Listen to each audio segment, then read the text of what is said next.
Welcome to digital express. আপনাদের প্রত্যেককে আমাদের এই ডিজিটাল এক্সপ্রেস ইউটিউব চ্যানেলে স্বাগতম। তো আপনারা জানেন কলকাতার আরজি কর মেডিকেল কলেজে জঘন্যতম ঘটনা ঘটেছে। এই ঘটনার প্রতিবাদে কিন্তু সারা পৃথিবীব্যাপী কিন্তু আন্দোলন চলছে। দাবি একটাই, যাতে দোষীদের উপযুক্ত বিচার হয়।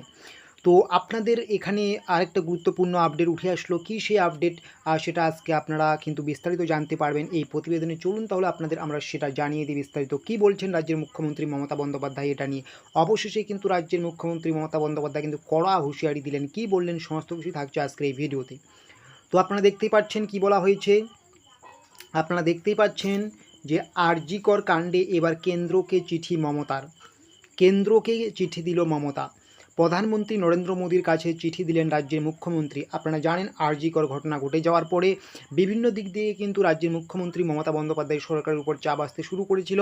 ইতিমধ্যে কিন্তু এই সমস্ত চাপকে উপেক্ষা করে রাজ্যের মুখ্যমন্ত্রী মমতা বন্দ্যোপাধ্যায় উল্টো কিন্তু প্রধানমন্ত্রীর কাছে কিন্তু একটা বড় সড়ো চিঠি পাঠিয়ে দিলেন। সেই চিঠিতে কি বলা হয়েছে বিস্তারিত দেখে নিন, ঠিক আছে।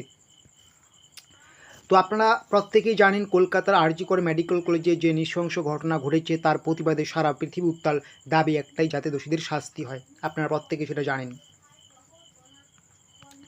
তো তবে এই ঘটনার কি বলা হয়েছে, তবে এই ঘটনার চাপের মুখে আছেন মমতা বন্দ্যোপাধ্যায়ের সরকার।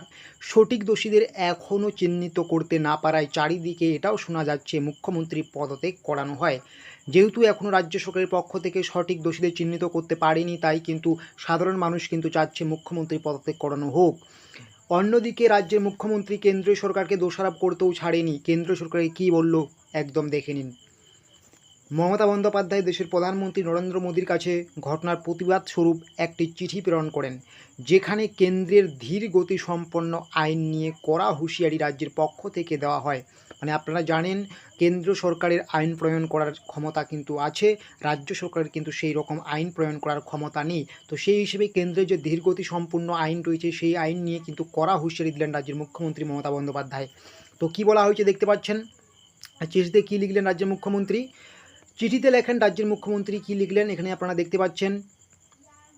চিঠিতে লেখেন, এই ধরনের গুরুতর ও স্পর্শকাতর বিষয়ের ক্ষেত্রে বিশদে আলোচনা হওয়া প্রয়োজন, একচেটিয়াভাবে নয়। এই ধরনের গুরুতর ও স্পর্শকাতর বিষয়ের ক্ষেত্রে বিশদে আলোচনা হওয়া উচিত। আরজি করের মতো যে নৃশংস ঘটনা ঘটেছে, কেন্দ্রীয় সরকারের কঠোর আইন আনতে হবে। কেন্দ্রীয় সরকার আরও কঠোর আইন আনতে হবে, যাতে জঘন্য অপরাধের সঙ্গে যুক্ত ওদের দৃষ্টান্তমূলক শাস্তি হয়। ফাস্ট ট্র্যাক ট্রায়াল কোর্ট গড়ে দ্রুত বিচার ব্যবস্থা করতে হবে। 15 দিনের মাধ্যমে যাতে 15 দিনের মধ্যে যাতে বিচার প্রক্রিয়া সম্পূর্ণ হয়, এটাই কিন্তু আর্জি জানিয়েছেন রাজ্যের মুখ্যমন্ত্রী মমতা বন্দ্যোপাধ্যায় দেশের প্রধানমন্ত্রীর কাছে। মানে আসল যে পয়েন্টটা সেটা হচ্ছে চিঠিতে কী বলা হয়েছে। চিঠিতে বলা হয়েছে এটাই, কেন্দ্র সরকারের আইন এতটাই ধীরগতি সম্পন্ন, সেই আইনে পরিবর্তন আনতে হবে। এই রকম অপরাধমূলক কাজের সঙ্গে যেই সমস্ত ব্যক্তি যুক্ত রয়েছেন সেই সমস্ত ব্যক্তির বিচারের ক্ষেত্রে এটা গুরুত্বপূর্ণ দেখবে লাইনটা। Fast truck trial court trial court গড়ে তুলে দ্রুত বিচার ব্যবস্থা করতে হবে। কেন্দ্রীয় সরকারকে কিন্তু এরকম আইন আনতে হবে এবং 15 দিনের মধ্যে যাতে বিচার প্রক্রিয়া সম্পূর্ণ হয়, এদিকেও কিন্তু কেন্দ্রীয় সরকারকে কিন্তু নজর দিতে হবে। যেখানে মুখ্যমন্ত্রীর পদত্যাগ নিয়ে সারা পশ্চিমবাংলা উত্তাল হয়ে উঠেছে আরজি করের পাশাপাশি, সেদিকে কিন্তু সেই সময় দাঁড়িয়ে কিন্তু রাজ্যের মুখ্যমন্ত্রী অন্যদিকে আবার দেশের প্রধানমন্ত্রী নরেন্দ্র মোদীকে এরকম একটা চিঠি দিয়েছেন। তো এটাই আজকের আলোচনার বিষয়। তো এখন দেখার বিষয়ে আমাদের দেশে এরকম আইন কবে আসছে, কবে আমরা এই সমস্ত অপরাধমূলক কাজের দোষীদের যে শাস্তি সেটা খুব কম সময়ের মধ্যে পাবো, কবে এটা বাস্তবতায় পরিণত হবে, সমস্ত কিছুর জন্য চোখ রাখবে কিন্তু আমাদের এই ডিজিটাল এক্সপ্রেস অফিসিয়াল ওয়েবসাইটেই।